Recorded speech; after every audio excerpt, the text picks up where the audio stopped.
tamilcinemanew.in. Neelankarai அடுத்து உட்டேசை சேர்ந்தவர் விஜயராஜ். இவரது மனைவி ரேவதி. இவர்களுக்கு ஒரு மகன் மற்றும் மகள் உள்ளார். இதையடுத்து கணவன் மனைவி இடையே அடிக்கடி கருத்து வேறுபாடு காரணமாக சில நாட்களாக தகராறு ஏற்பட்டுள்ளது. இதனால் கணவன் மற்றும் குழந்தைகளை பிரிந்து ரேவதி வீட்டை விட்டு வெளியேறியுள்ளார். இந்த நிலையில் ரேவதி அரசிபாளையம் பகுதியை தனியாக வீடு வாடகைக்கு எடுத்து தங்கியுள்ளார். இந்த நிலையில் நேற்று காலை ரேவதி கழுத்து அறுக்கப்பட்ட நிலையில் பிணமாக கிடந்துள்ளார்.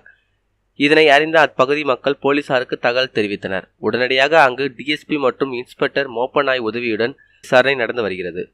இதையடுத்து போலீசார் ரேவதியின் உடலை கைப்பற்றி பிரேத பரிசோதனைக்காக அனுப்பி வைத்தனர். விசாரணையில் சந்தோஷ் என்பவர் ரேவதிக்கு வீடு வாடகைக்கு எடுத்து கொடுத்ததும் வீட்டு உரிமையாளரிடம் ரேவதி தனது தாய் என்றும் கூறியுள்ளார். இந்நிலையில் சந்தோஷ் நேற்று காலையிலிருந்து காணவில்லை.